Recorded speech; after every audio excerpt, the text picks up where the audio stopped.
بسم اللہ الرحمن الرحیم۔ السلام علیکم ورحمۃ اللہ وبرکاتہ۔ ناظرین، آج ہم آپ کو برصغیر کے ایک ایسے مقام کی مشہور داستان سنانے جا رہے ہیں جس سے کروڑوں مسلمانوں کی عقیدت وابستہ ہے۔ یہ داستان لاہور کے مشہور مقام بی بی پاک دامنہ سے منسوب ہے۔ 61 ہجری میں میدان کربلا میں حضرت امام حسین رضی اللہ تعالیٰ عنہ اور ان کے رفقا کی عظیم شہادت کے بعد اہل بیت پر سخت آزمائش کا وقت آیا۔ ظلم و ستم کے ان دنوں میں روایت کے مطابق اہل بیت سے نسبت رکھنے والی چند پاکیزہ عبادت گزار اور باپردہ خواتین نے مختلف علاقوں کی طرف سفر کیا تاکہ اپنی عزت و عفت کی حفاظت کے ساتھ ساتھ دین اسلام کی تعلیمات کو زندہ رکھ سکیں۔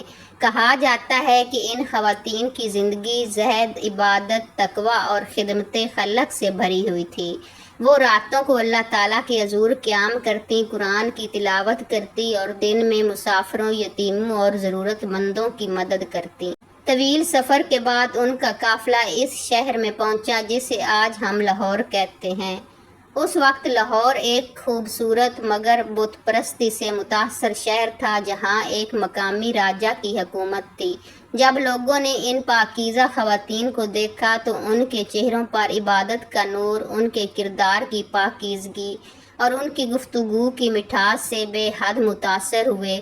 آہستہ آہستہ پورے شہر میں ان کا ذکر ہونے لگا۔ لوگ کہتے تھے یہ عام عورتیں نہیں بلکہ اللہ کی نیک بندیاں معلوم ہوتی ہیں۔ یہ خبر آخر راجا تک بھی پہنچ گئی۔ راجا نے اپنے درباریوں سے کہا، میں دیکھنا چاہتا ہوں کہ یہ کون خواتین ہیں جن کی تعریف پورے شہر میں ہو رہی ہے۔ اس نے سپاہیوں کو حکم دیا کہ ان خواتین کو دربار میں حاضر کیا جائے۔ سپاہی ادب سے ان کے پاس پہنچے اور راجا کا پیغام سنایا۔ پاکیزہ خواتین نے نہایت وقار سے جواب دیا، ہم مسلمان اور باپردہ خواتین ہیں۔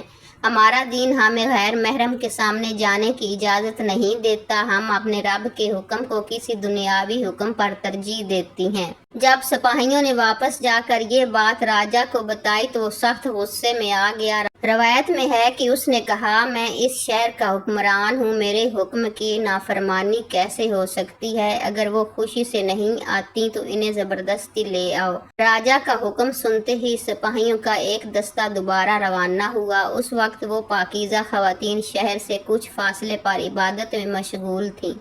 ان میں سے ایک قرآن پاک کی تلاوت کر رہی تھیں، دوسری ذکر الہی میں مصروف تھی، جبکہ باقی خواتین اللہ تعالیٰ کے حضور دعا کر رہی تھیں۔ اچانک ایک شخص گھبرایا ہوا ان کے پاس پہنچا اور عرض کرنے لگا، بیبیوں، راجا نے بڑی تعداد میں سپاہی بھیج دیے ہیں، وہ چند ہی لمحوں میں یہاں پہنچ جائیں گے۔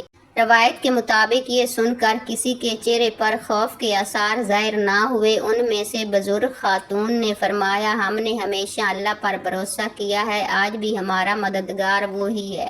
سب خواتین وضو کر کے 2 رکعت نماز میں کھڑی ہو گئیں۔ نماز کے بعد انہوں نے نہایت عاجزی سے دعا کی، اے ہمارے رب، تو دلوں کے حال جاننے والا ہے، ہم نے ہمیشہ تیری رضا کو مقدم رکھا ہے۔ اگر ہماری حفاظت اسی میں ہے کہ ہمیں اپنی رحمت میں جگہ دے دے تو ہمیں اپنی امان میں لے لے۔ روایت ہے کہ اسی لمحے آسمان پر بادل چھا گئے، تیز ہوا چلنے لگی اور زمین ہلکی ہلکی لرزنے لگی۔ سپاہی تیزی سے قریب آ رہے تھے، لوگ دور کھڑے یہ منظر حیرت سے دیکھ رہے تھے۔ پھر اچانک مشہور روایت کے مطابق زمین آہستہ آہستہ شق ہونے لگی۔ وہ پاکیزہ خواتین اللہ کا نام لیتی ہوئی سکون اور اطمینان کے ساتھ زمین میں اترتی چلی گئیں۔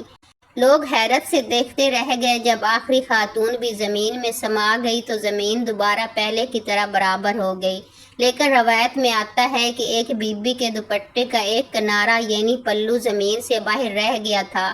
اسی وقت ایک نوجوان جو اس پورے واقعہ کو اپنی آنکھوں سے دیکھ رہا تھا آگے بڑھا۔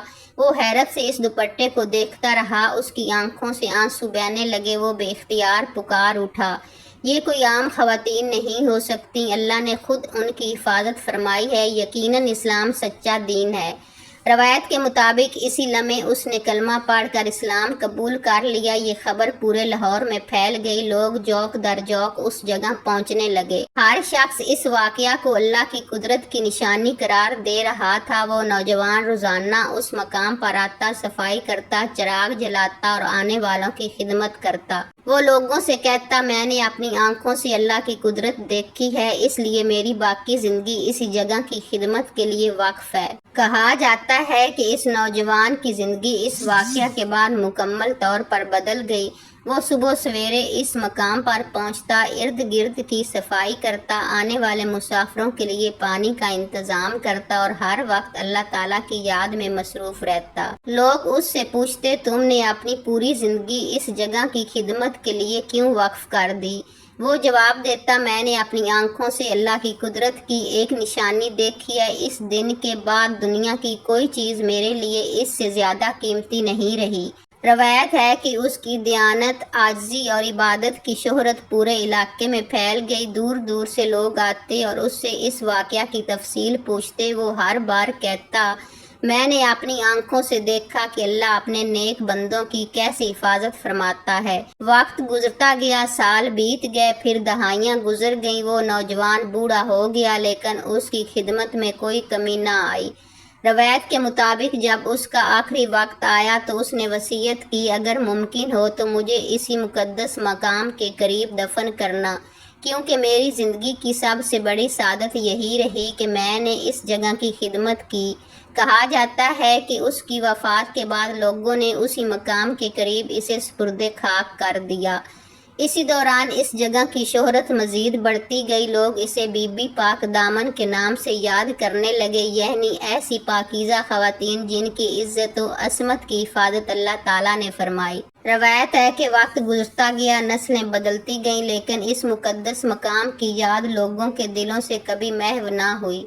مسافر یہاں رک کر فاتحہ پڑھتے، اللہ تعالیٰ کو یاد کرتے اور ان پاکیزہ خواتین کی حیا، صبر اور اللہ پر کامل بھروسے کو یاد کرتے۔ بعد کے ادوار میں اس مقام پر ایک مزار تعمیر کیا گیا جو آج بھی لاہور کی معروف زیارت گاہوں میں شمار ہوتا ہے۔ صدیوں سے لوگ یہاں آتے ہیں، قرآن مجید کی تلاوت کرتے ہیں اور اپنے مرحومین کے لیے دعا کرتے ہیں۔ تاہم اہل علم یہ بھی واضح کرتے ہیں کہ یہاں مدفون شخصیات کی تاریخی شناخت کے بارے میں مختلف آراء موجود ہیں، اس لیے اس داستان کی تفصیلات کو مشہور روایت کے طور پر بیان کیا جاتا ہے، نہ کہ قطعی تاریخی حقیقت کے طور پر۔ ناظرین، اس روایت کا اصل حسن اس کے پیغام میں ہے۔ یہ ہمیں سکھاتی ہے کہ اللہ تعالیٰ اپنے نیک بندوں کو کبھی تنہا نہیں چھوڑتا۔ حیا اور پاک دامنی اسلام کی عظیم نعمتیں ہیں۔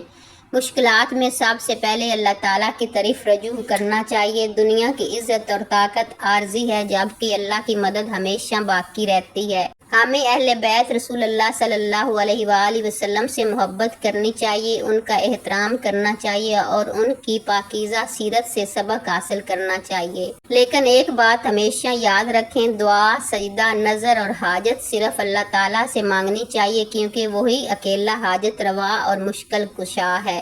آخر میں آئیے دعا کرتے ہیں۔ اے اللہ، ہمیں حیا، تقوی، صبر اور اخلاص عطا فرما۔ ہمارے دلوں میں رسول اللہ صلی اللہ علیہ وآلہ وسلم اور آپ کے اہل بیت کی سچی محبت پیدا فرما۔ ہمیں حق کو پہچاننے، اس پر عمل کرنے اور ہر آزمائش میں تیری رضا پر راضی رہنے کی توفیق عطا فرما۔ ہماری مغفرت فرما، ہمارے والدین پر رحم فرما اور ہمیں ایمان پر زندگی اور ایمان پر ہی موت نصیب فرما۔ آمین یا رب العالمین۔